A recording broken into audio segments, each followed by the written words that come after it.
Digno é o Senhor, glória a Ele, santo é o Senhor. Abra sua Bíblia comigo em Lucas capítulo 14, versículos 25 a 33. Eu quero ler essa base do Evangelho de Lucas, capítulo 14.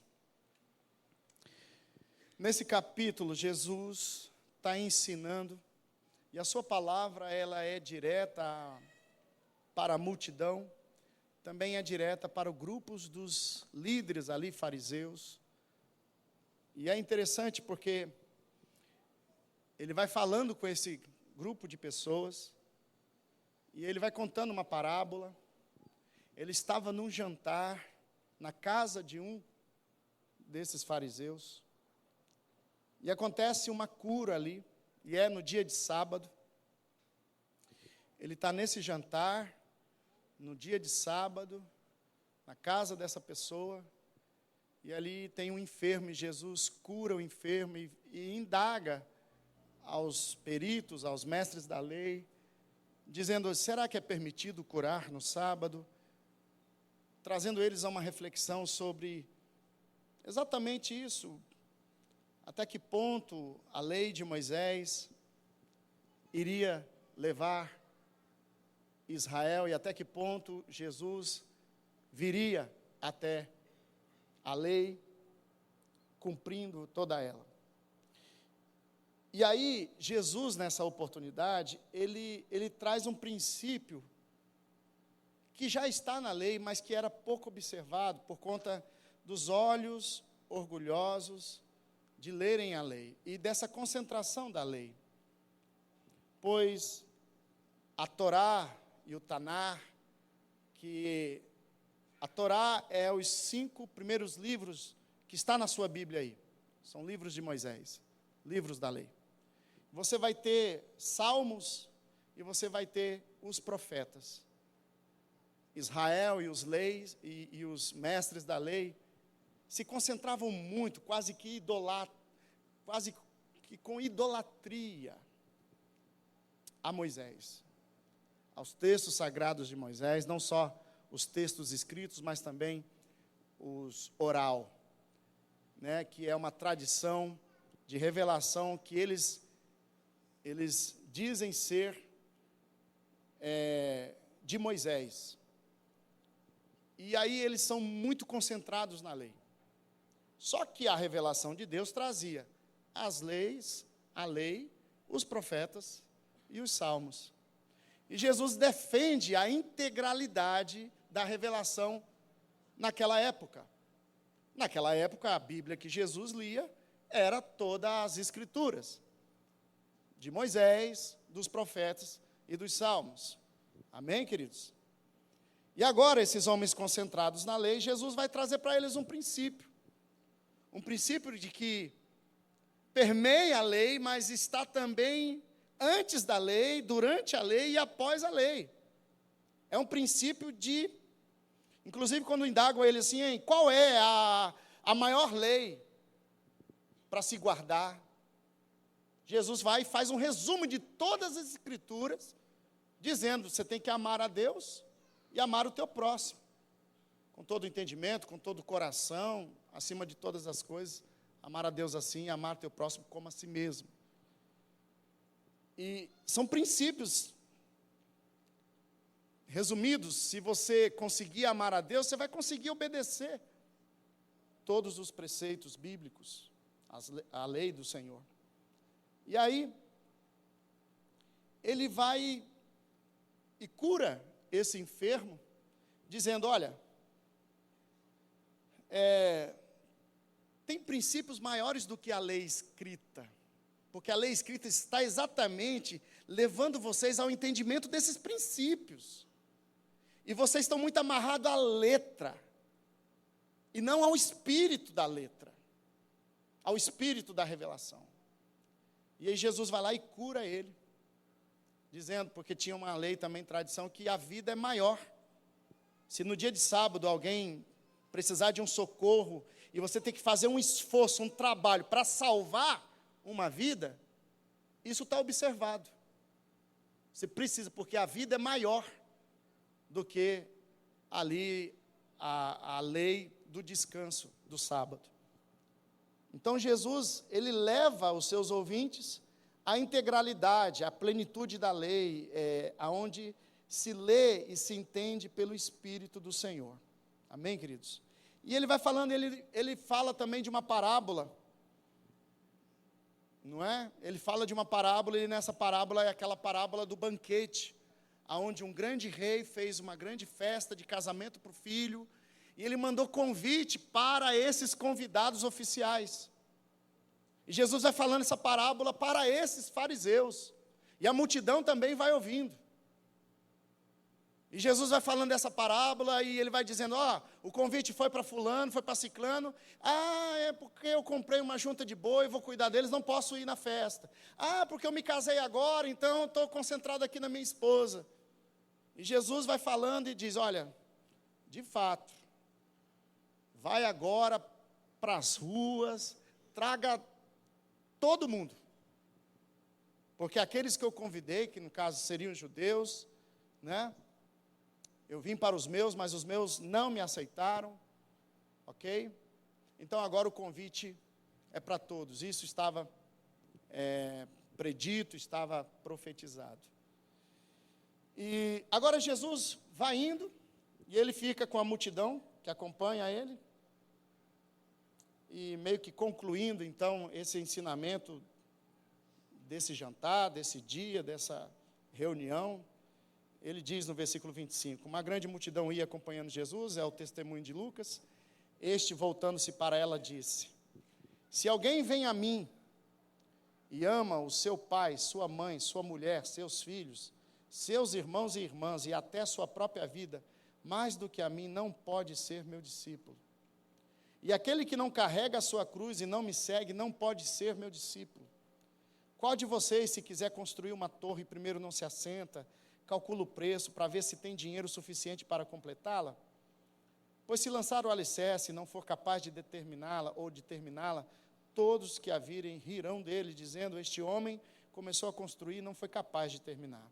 Ou qual é o rei que, pretendendo sair à guerra contra outro rei, primeiro não se assenta, pensa, se com 10.000 é capaz de enfrentar aquele que vem contra ele com 20.000? Se não for capaz, enviará uma delegação, enquanto o outro ainda está longe, e pedirá um acordo de paz. Versículo 33, da mesma forma, qualquer de vocês que não renunciar a tudo o que possui, não pode ser meu discípulo. Amém, irmãos? Uma palavra chocante. Por quê, irmãos? Porque, por causa disso mesmo, ele veio para um povo que estava concentrado em Moisés. E Jesus agora, conforme a sua jornada ministerial, vai se revelando, e pelo ensino ele vai se revelando. E agora, então, ele dá um checkmate para os seus ouvintes. Falou, vocês precisam tomar uma decisão. Assim como o convite do rei, na história que eu falei para vocês, foi rejeitada, porque vocês não fizeram cálculo da importância da festa, da importância de quem é esse rei, da importância desse convite, desse grande banquete. Assim agora está diante de vocês o reino dos céus, ele chegou até vocês, e eu sou o embaixador. Eu estou trazendo para vocês este reino. E vocês precisam tomar uma decisão. E essa decisão precisa colocar em xeque tudo o que vocês amam. Tudo o que vocês se apegam nesta vida. Se vocês amarem mais os pais de vocês, as mães, os irmãos, parentes, família, mais do que a mim, vocês não podem ser meu discípulo. Olha, vocês são apegados a Moisés, vocês são capazes de fazer isso por Moisés, agora vocês precisam ser capazes de fazer isso por mim.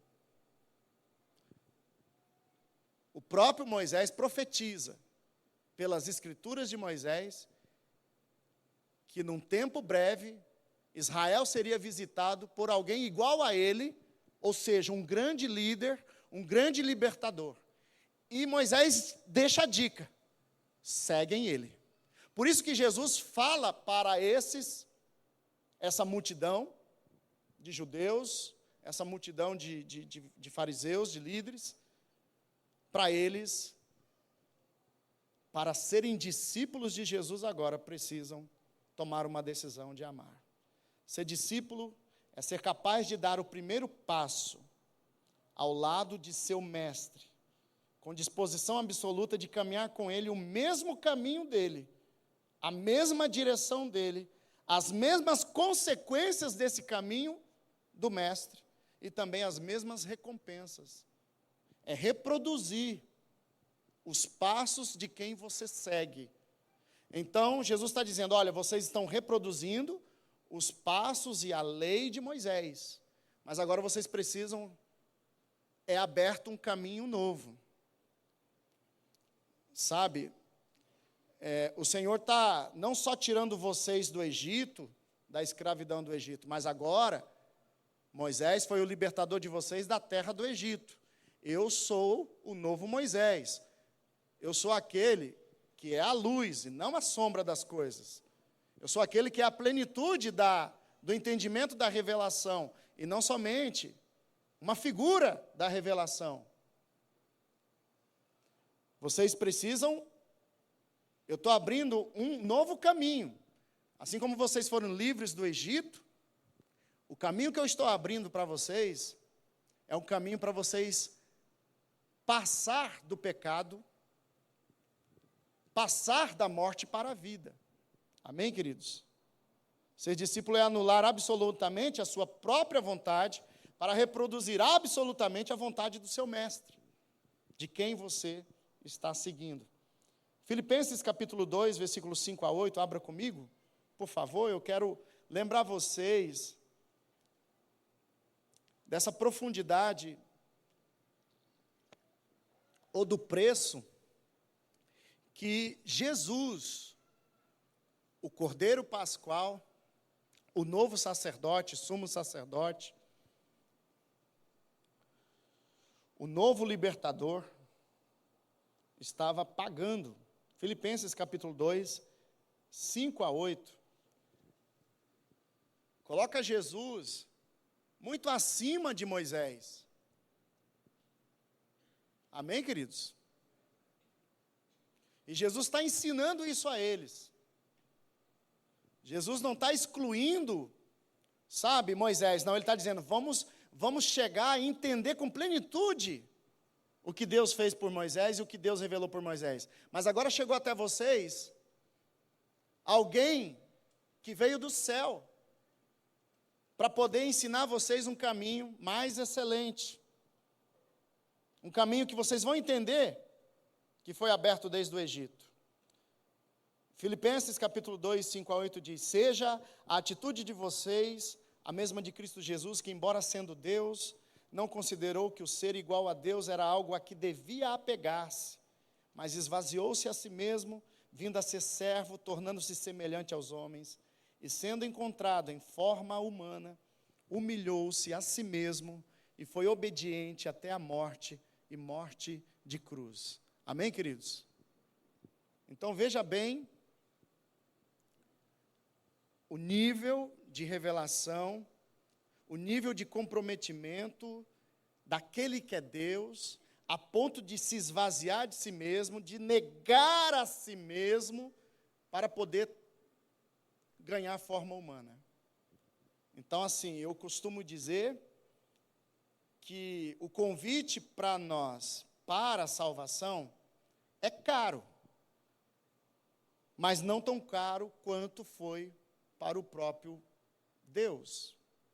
Porque para nós, o convite é morrer para a nossa natureza humana. E a gente só tem essa, é ela.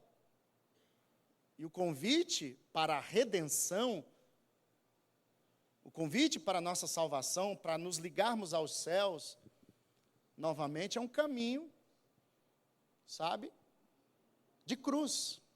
Cruz para a nossa natureza humana. Mas eu digo que o Pai pagou, o que Deus fez foi muito mais caro do que o que ele pede para nós. Por quê? Porque ele tem que negar a sua natureza divina e ele também precisa negar a sua própria natureza humana. Então, para nós, é só negar a natureza humana. Para ele necessitou negar as duas naturezas. Negando a natureza divina, ele se tornou homem. E quando ele é homem, negando a natureza humana, ele agora também acessa a divindade. Acessa essa natureza divina. Que ambas vêm para a cruz. Ambas vêm para o ponto zero de entrega. Amém, queridos? O que nasce daí é um espírito de unidade, um Espírito Santo, que foi dado, irmão, a todos aqueles que creem, amém? Após a consumação da oferta da cruz e da ressurreição do túmulo de Jesus. Amém, queridos? Jesus, então, quer reproduzir em sua vida, em nós, o mesmo que foi reproduzido na vida dele, pelo Pai. Aquilo que o Pai fez pelo Filho, o Filho fez, e agora o Filho nos convida para ser filhos, como ele, também fazendo o mesmo caminho, a mesma jornada, o mesmo caminho estreito de cruz, de negar a si mesmo, também é o convite para os seus discípulos. O preço de ser discípulo de Jesus é o mesmo preço que o próprio Cristo pagou.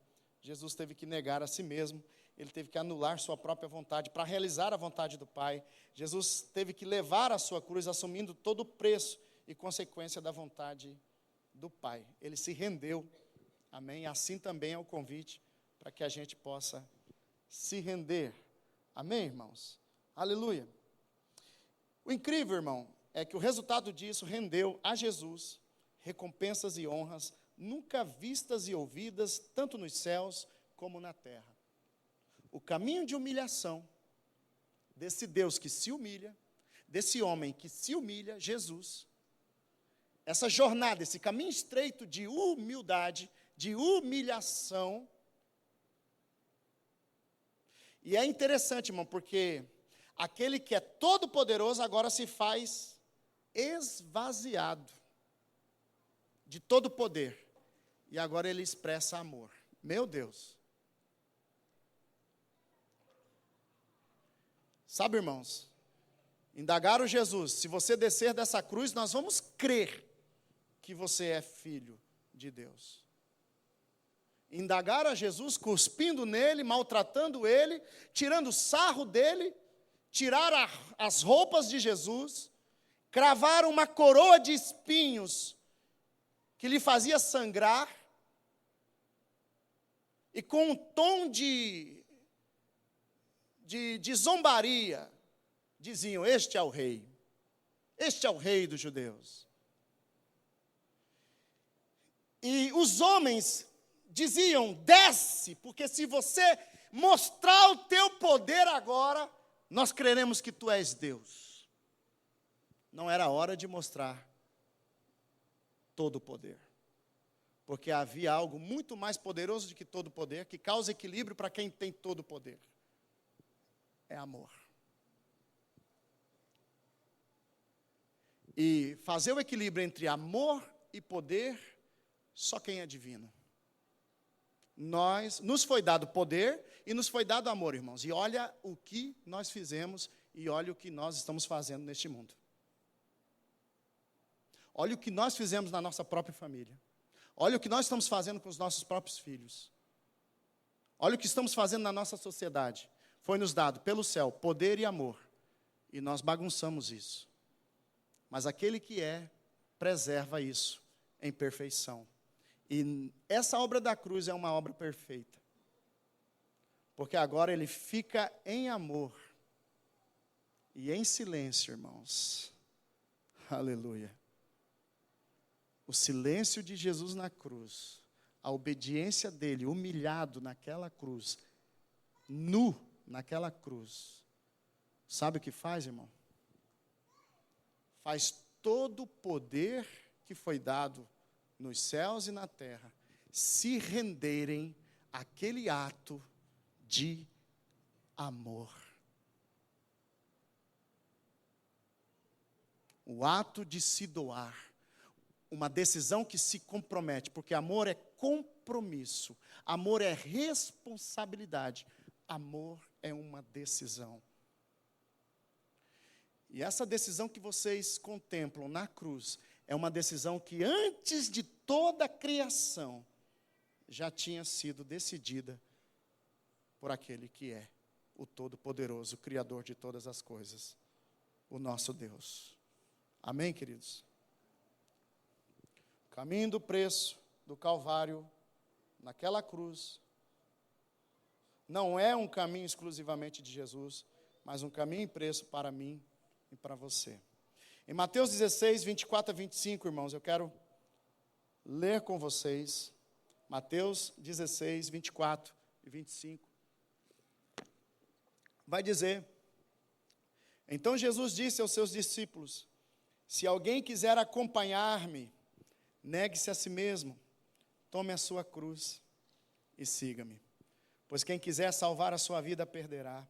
Mas quem perder a sua vida por minha causa, a encontrará. Amém, queridos? Aleluia! O preço do discipulado é o preço de amar. Eu quero destacar para vocês 3 decisões que você precisa tomar, que são necessárias para você se tornar um discípulo de Jesus. Primeiro, ame mais a Jesus do que a todos. O verso 26 diz: se alguém vem a mim e ama o seu pai, sua mãe, sua mulher, seus filhos, seus irmãos e irmãs, e até a própria vida, mais do que a mim, não pode ser meu discípulo. Amém, queridos? Por que Jesus disse isso? Porque às vezes corremos o risco de nos apegar mais às pessoas do que a Deus. E quando somos discípulos, a primeira voz a obedecer é a do Mestre. E às vezes, irmãos, nós vamos ouvir todo mundo e ficamos em xeque em relação à voz de Deus. Você ouve seu pai, você ouve a sua mãe, você ouve seus irmãos, você ouve, sabe, o conselho, você ouve os seus amigos, você ouve até gente que você segue na internet, que tem muita influência nesse mundo. Mas você não consegue fechar o teu quarto e chorar e tentar pelo menos ficar em silêncio por uma jornada até ouvir a opinião de quem te criou. Porque tua mente é muito racional, porque tua mente é muito, sabe, intelectual, porque tua mente é muito preconceituosa, e você não consegue apenas crer que o Pai pode estar cuidando de você, que Ele pode estar falando com você. Isso é para quem tem fé. Jesus, em carne, vive essa experiência de ter intimidade com o Pai, embora não pudesse ver o Pai, mas porque se dedicava a essa fé, se apegava, às Escrituras e ao Deus das Escrituras, ele então agora começa a discernir a voz do Espírito. Amém, queridos? Então, você ouve muita gente, mas eu quero saber se você consegue ouvir Deus. Ah, pastor, fica difícil a gente ficar para ouvir Deus. Então, experimente ler as Escrituras. Ela é a base. Pastor, pensa num livrão, dá trabalho que só. O que é tão importante na sua vida, dentro desses 80 anos, talvez, que você vai viver? Você não acha muito importante fazer um caminho de busca, de quem te criou? Eu acho que valeria a pena, irmão. Nem que fosse uma opção sua. Coloca isso em opção de estudo, de busca. E eu vou falar para você, vou te dar um desafio aqui, irmão. Se você tiver a ponto, irmão, de naufragar na fé ou na incredulidade, faça uma oração de desespero. Faz uma prova com Deus, irmão. Faz uma prova com Deus. Faça uma oração ousada.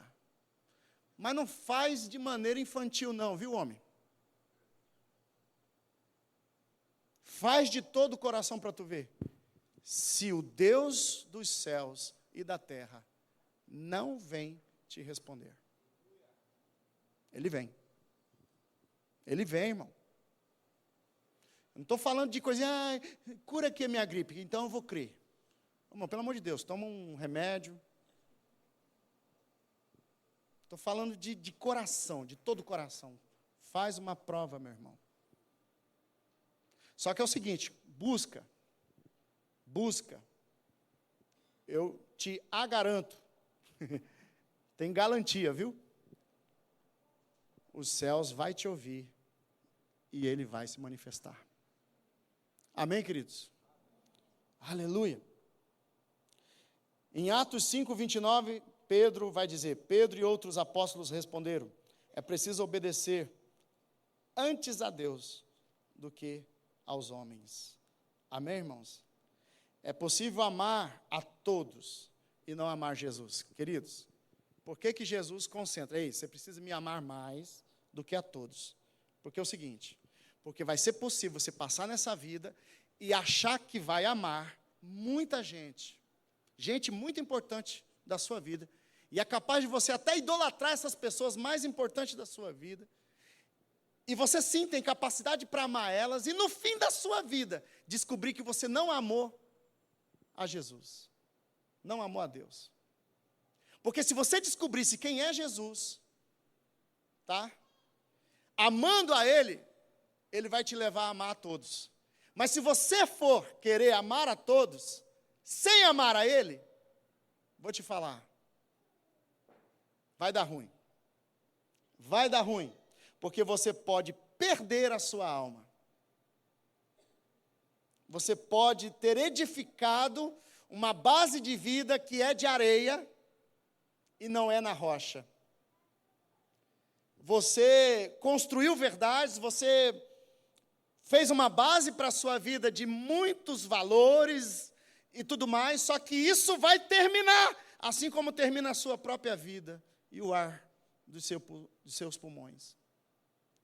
Mas se você amar a Jesus, acima de todos, mais do que a todos, você vai perceber que caminhando com Jesus e amando Jesus, Ele vai te ensinar a amar com equilíbrio e perfeição, com graça, todos à sua volta.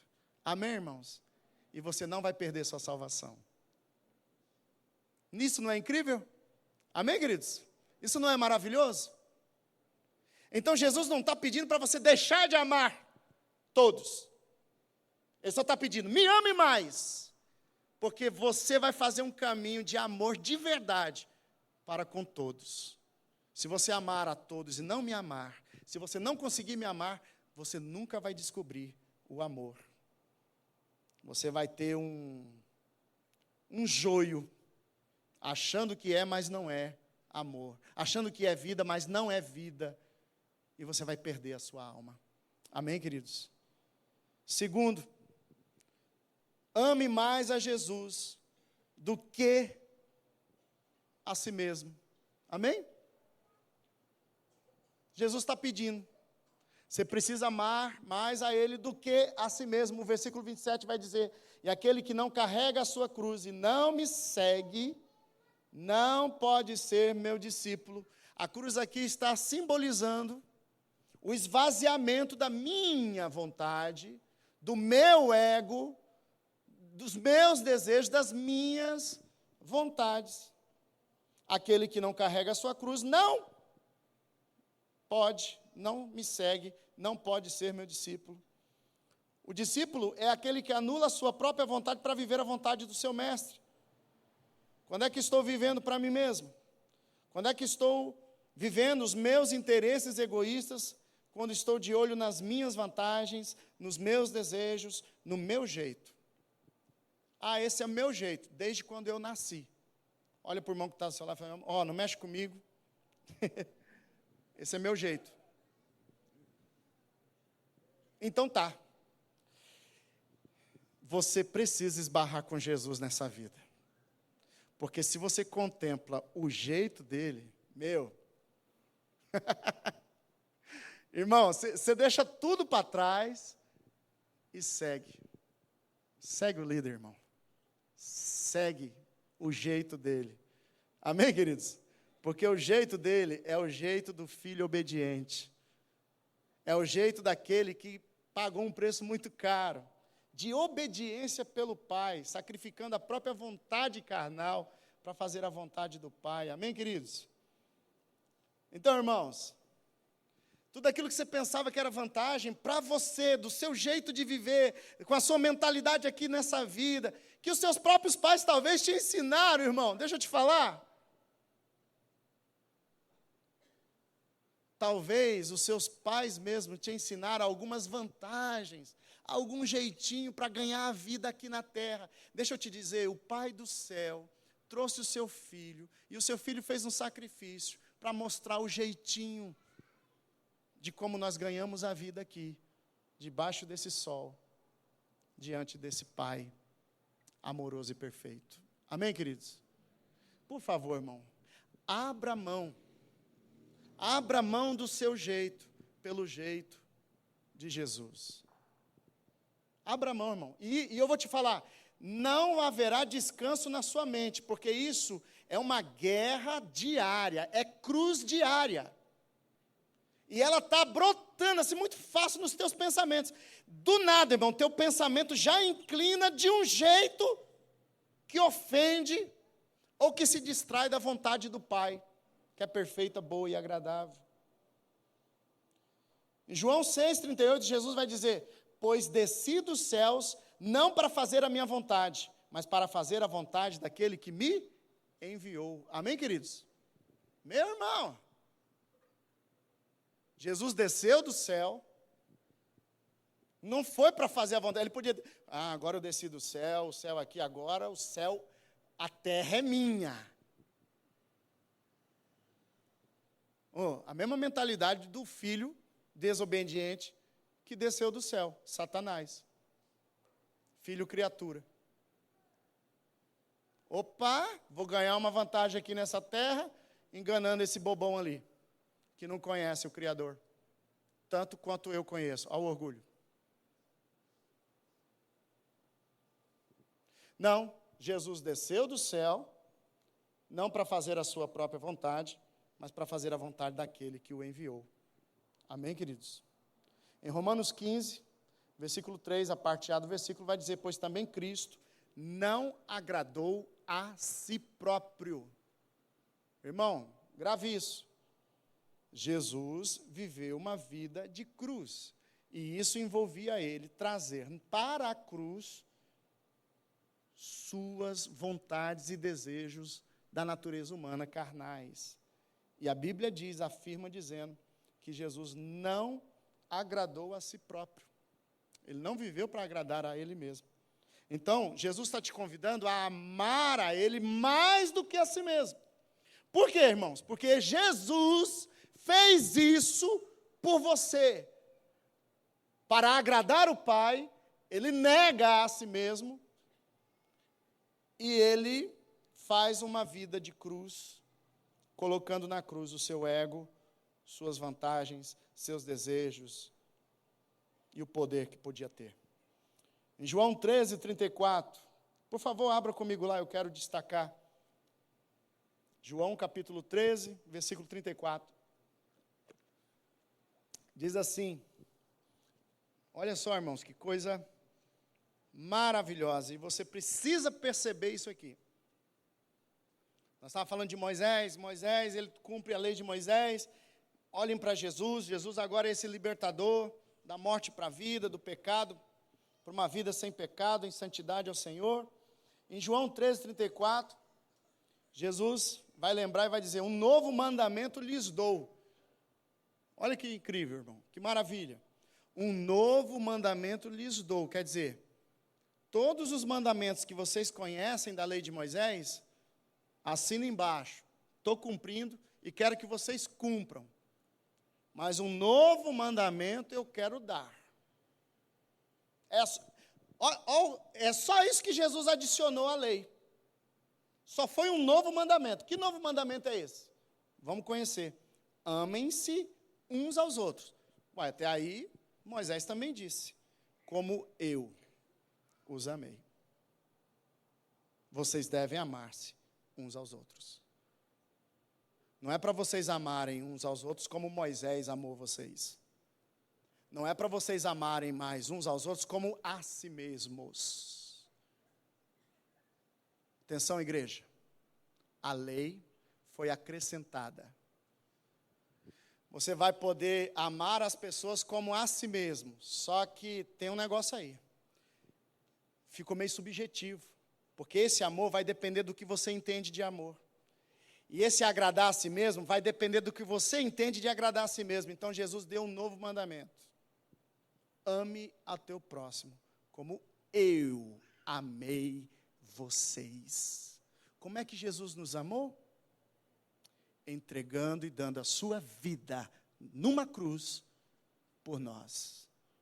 Você tem que ir para a cruz. Como é que ama o meu próximo? Ah, do meu jeito. É do jeito de Jesus. Se você não amar a Jesus mais do que a si mesmo, você não pode segui-lo. Porque foi assim que ele nos amou. Deixando a sua própria vontade na cruz, para poder amar a vontade do Pai. Amém, queridos? E essa é a vontade do Pai para nós. Jesus pagou o preço de negar a si mesmo. E você também tem que pagar este preço para ser o seu discípulo. E para encerrar, irmãos, ame mais a Jesus do que a tudo. Ame mais do que a todos, a Jesus. Amando Jesus mais do que a todos, Ele vai te levar a uma plenitude de amor verdadeiro por todos. Ame mais a Jesus do que a si mesmo, porque Ele está dizendo de um egoísmo que você precisa abrir mão, e Ele abriu, então você precisa amar como Ele te amou, é desse jeito. E você precisa amar mais a Jesus do que a tudo. Versículo 33 diz: da mesma forma, qualquer de vocês que não renunciar a tudo o que possui, não pode ser meu discípulo. Renunciar a tudo que possui. Eu só queria te deixar tranquilo. Ele não está dizendo que você não precisa possuir as coisas. Ele só está dizendo que as coisas que você possui não pode possuir você. Você precisa renunciar a isso. De forma de que tudo aquilo que Deus pode te dar, ou você com seu trabalho, seu esforço, você conquistar nessa terra, das suas posses, das suas conquistas, Jesus está dizendo: se você botar amor nelas, você vai me perder. Porque a sua vida não se resume à quantidade de bens que você tem. Você pode ganhar o mundo todo, mas talvez perder o bem mais precioso que você tem, que é a sua alma, o seu livre-arbítrio, a vida que está depositada em potência na sua existência. Amém, queridos? Jesus disse: da mesma forma, qualquer de vocês que não renunciar a tudo o que possui, não pode ser meu discípulo. Então é assim, irmãos. Você vai experimentar ter as coisas, mas o ter não define quem você é. Você é filho de Deus, você é discípulo de Jesus, e é isso que tem que definir como você faz gestão, como você se relaciona com as coisas que você tem neste mundo. A Bíblia diz que nós necessitamos buscar o reino de Deus e a sua justiça como prioridade e as demais coisas nos serão acrescentadas. Jesus está dizendo, vocês serão inteiros, não falta nada para vocês. Quando vocês descobrirem que a vida plena está em amar quem é o Criador, então eu vou adicionar umas coisinhas a mais, porque vocês já são completos. Então o que vocês possuírem nessa terra é apenas uma coisa. Diga para o seu irmão, é só coisa, não é reino. Amém, igreja? Você pensa que tendo as coisas vai ser completo. Jesus diz, não, se você me ter, se nós tivermos uma relação de amor, você já tem tudo. E essas coisas só serão um acréscimo. E eu não quero que essas coisas atrapalhem o nosso amor. Eu não quero que essas coisas atrapalhem a posição e a herança que vocês de verdade terão. Amém, queridos? Jesus falou assim, ó, se vocês não sabem lidar com as riquezas aqui da terra, como é que eu vou entregar para vocês as verdadeiras riquezas? Entende, igreja? Jesus está dizendo que as coisas podem se tornar um Deus para vocês. Jesus está dizendo que o dinheiro é e pode se tornar um Deus que vai competir com o verdadeiro Deus da sua vida. Paulo vai dizer em 1 Timóteo 6,17: ordene aos que são ricos no presente mundo que não sejam arrogantes, orgulhosos, que não ponham sua esperança na incerteza da riqueza, mas em Deus, que de tudo nos provê ricamente para a nossa satisfação. Amém, igreja? Pastor, como é que nós vamos conseguir lidar então com essas coisas, essas posses? Simples. Você tem um carro? Usa ele, desfruta dele. Mas mais valioso do que o carro, sabe? É a sua relação com Deus, é a sua relação com as pessoas, do que com as coisas. Ok? Você possui as coisas, é como se você não possuísse.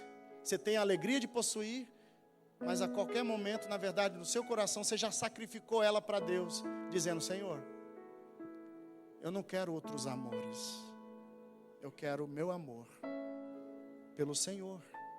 Amém, queridos? Em 1 Coríntios 7, 29 a 31, Paulo vai dar aí uma dica interessante de como nós podemos amar o Senhor, possuindo as coisas e conseguindo renunciar às coisas por causa dele. Ele diz em 1 Coríntios 7, 29 a 31, o que quero dizer é que o tempo é pouco. O tempo é pouco. Talvez você está olhando para as coisas e está dizendo, é pouco. E Paulo está dizendo, o tempo, irmão, é que está ficando pouco.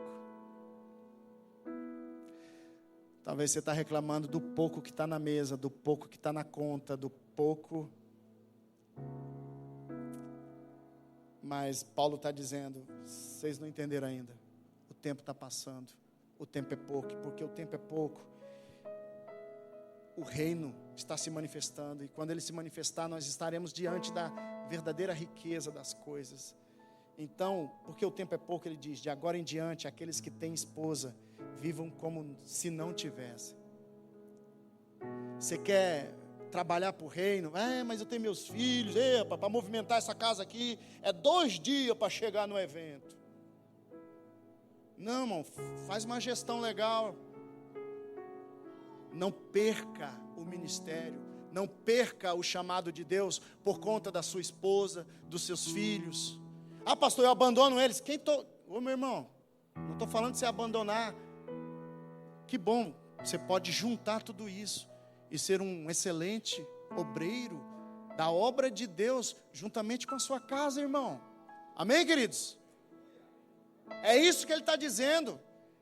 Não fica dando desculpa para Deus, irmão, porque você tem isso, porque você tem aquilo, porque é o que Jesus disse, ó, o convite foi dado, o reino, a festa está pronta, a herança está pronta, os convidados foram convidados, mas aqueles que eu convidei, rejeitaram o meu convite. Mas a riqueza está pronta, a herança está pronta, a festa está pronta. Cadê os convidados? Ah, é porque eu comprei uma junta de boi. Ah, é porque eu casei. É isso que Jesus está dizendo. Olha o que Paulo está dizendo. Aqueles que têm esposa, vivam como se não tivesse. Você tem, mas é como se não tivesse. Aí os irmãos falam, glória a Deus, está escrito isso aí, viu, mulher? Entenda, irmão, por favor. Aqueles que choram, como se não chorassem. Rapaz, doeu, estão chorando. Mas é o seguinte, irmão, enxuga isso aqui, vamos chorar o que precisa.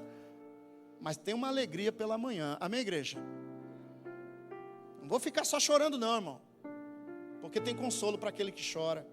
É como se não chorasse. Os que estão felizes, como se não estivesse. Ô, irmão, está feliz, promoção, está tudo dando certo na sua vida. Você esbarra com um coleguinha na fila do banco. Você passa pelo mercado e vê um sujeito na sarjeta.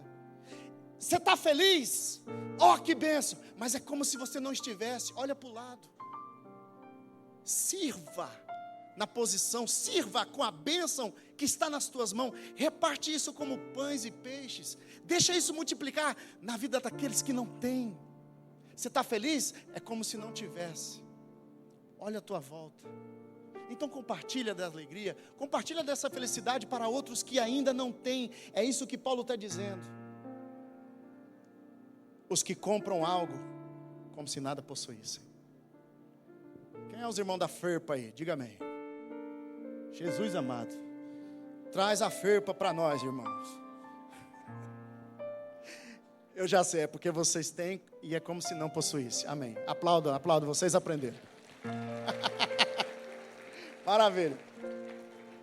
Os que compram algo como se nada possuísse. É, caminhonetão aí, batendo aí, nova aí e tal.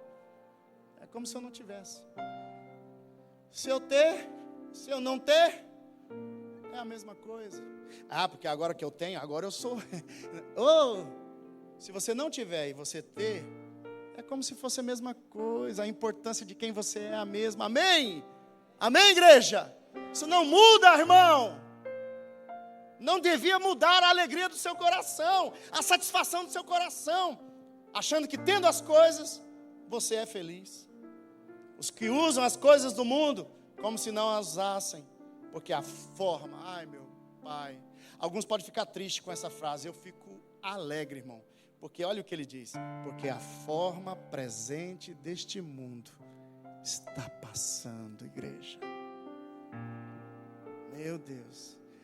Tem muita gente desesperada. O que? Está passando, é o fim, é apocalipse. Ah, irmão, você não tem ideia de quando essa terra voltar para o seu verdadeiro dono. De que os filhos de Deus, sabe aqueles humildes? Que Jesus disse assim, ó, os que choram serão consolados. Os que são perseguidos por causa da justiça, aqueles que são humildes de coração, herdarão a terra. Amém, queridos? Os poderosos dessa terra estão tentando falar que essa terra é deles. É da tecnologia, é da ciência, é de quem tem mais dinheiro, é de quem tem mais bomba nuclear. Arregala o irmão aí, arregala o olho para ele e fala assim, irmão, qualquer hora o Putin aperta o botão. Aí os americanos também não ficam para trás. E nós só aqui, Senhor, tem misericórdia. E os israelitas lá, mandando fogo também. E está todo mundo achando que essa terra é dos grandes. Mas a Bíblia diz, e o próprio Deus diz, que a terra é dos pequenininhos. É de quem é humilde. É de quem é servo. É de quem serve o reino. Amém, igreja? Por favor, vamos ficar de pé. Com essa palavra e essa mensagem, eu gostaria que o Espírito Santo de Deus queimasse, sabe, a sua mente, seus pensamentos, seus sentimentos, seu coração. E fizesse, sabe, uma reviravolta sagrada na forma como você pensa aqui neste mundo com relação às coisas deste mundo. Aleluia. Aleluia.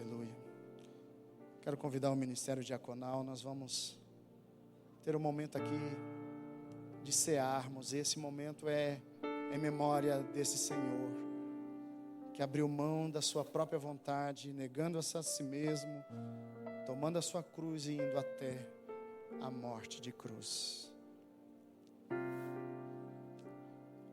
Irmãos, feche os teus olhos.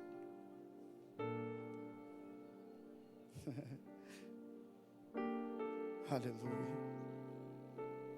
Aleluia. Essa semana eu tive um momento Abba com meu filho, dentro do carro, esperando as minhas filhas na outra escola. O Ian comigo no carro. E a gente começa um assunto e eu começo a brincar com ele de que os cabelos brancos estão chegando e o papai está ficando velho. Ele começa a chorar copiosamente. Tanto é que eu pego e consigo gravar esse momento. E ele vai chorando, e ele vai dizendo: papai, o senhor vai envelhecer, o senhor já está ficando velho. Papai, chorando. Não, papai, o senhor vai ter que morar em outra casa, assim que nem o vovô Elias. Não, papai. E ele começa a chorar. E eu começo a chorar com ele, porque ele é do tipo assim: papai, está tão bom essa relação, que coisa maravilhosa, que coisa perfeita. Por que isso tem que acabar? Por que eu tenho que perder sua presença, pai? Por que eu tenho... Pai, aí ele diz assim, eu tenho vídeo, irmão. Ele tem assim: pai, eu queria parar. Eu queria fazer parar. Ele fala bem assim: pai, como é que faz parar isso? De forma que a gente se mantenha unido, de forma que a gente não se separe. Sabe, irmão, quando você está com uma alegria, é um momento Abba, é um momento que você fala: meu Deus, nós não podíamos morrer. Sabe aquele lance, aquele momento que você fala: não, isso aqui tinha que ser eterno, não é? Então, irmãos, está chegando esse momento, amém, irmãos? Que aquilo que nos separa de Deus finalmente não vai nos separar mais. Aleluia. Aleluia. E nós veremos Ele como Ele é. E essas coisas que nos distraem, irmão, vai desaparecendo, de forma que aquilo que é perfeito vai aparecendo, amém, igreja? Nós já podemos viver isso. Nós já podemos viver isso agora. Amém? Então eu quero te pedir: ame a Jesus mais do que a todos. Ame a Jesus mais do que a si mesmo. Ame a Jesus mais do que a tudo que você puder possuir. Ame, porque Ele é a fonte de vida eterna. Ele é o Senhor dos senhores, Ele é o Rei dos reis. Ele é aquele que tem toda a verdade, toda a riqueza, toda a herança verdadeira para nós, os seus filhos. Aleluia. Preserve essa intimidade, essa comunhão que agora vem pelo Espírito de Deus que está em você, está em nós. E tudo aquilo que te separa de Deus, por favor, irmão, se arrependa. De forma que a gente vai conseguindo tentar parar, sabe? Essas ausências, para que a gente tenha sempre a plenitude da presença do seu Espírito, sabe, numa boa obra de nos santificar, de nos separar inteiramente para Ele. Fecha os teus olhos. Pai, em nome de Jesus, nós oramos e consagramos este pão e este cálice como elementos, Pai, que nos faz lembrar, que nos traz à memória, Pai, o teu corpo e o teu sangue. Pai, que foi castigado e que foi vertido naquela cruz do Calvário por nós. Nós vamos comer juntos, Pai, nós vamos beber juntos, Pai, fazendo isso em memória daquilo que o Senhor fez por nós. E em arrependimento, Pai, Pai Santo, em arrependimento, Senhor, nós faremos isso diante da presença do Senhor nesta mesa, porque o Senhor é aquele que nos perdoa de todos os pecados. O Senhor só nos pede para sermos sinceros, honestos, Pai, conosco mesmo diante da sua presença, essa presença que está em nós. Então, Senhor, aonde tem um pecado, aonde, Pai, nós desagradamos o Senhor, aonde nós, Pai, acabamos fazendo a nossa vontade, e essa nossa vontade, Pai, ela era carnal, aonde, Pai, a culpa do nosso pecado, nós te pedimos, tem misericórdia, vem nos perdoar, vem nos lavar, vem nos limpar pelo sangue precioso daquela cruz. Vem, Senhor, nós nos arrependemos e, Pai, nós oramos juntos, como igreja, como uma congregação, para pedir perdão para o Senhor dos nossos pecados. Temos pecado contra Ti, temos pecado contra nossa família, temos pecado contra nós mesmos, temos pecado contra esta coletividade, a comunhão desta igreja. Temos pecado, Senhor, tem misericórdia de nós, nos lava e nos purifica. Pai, que ao comer deste pão e beber deste cálice, nosso amor em Ti seja renovado, nossa esperança em Ti seja renovada, e o Espírito do Senhor nos renove, Pai, para viver a Tua palavra, para viver a Tua presença. Vem, Senhor, Pai, em nome de Jesus. Assim nós oramos e assim nós profetizamos, Pai, que seja assim o mover do Teu Espírito sobre nós, em nome de Jesus. Amém. Por favor, irmãos, você que é batizado nas águas,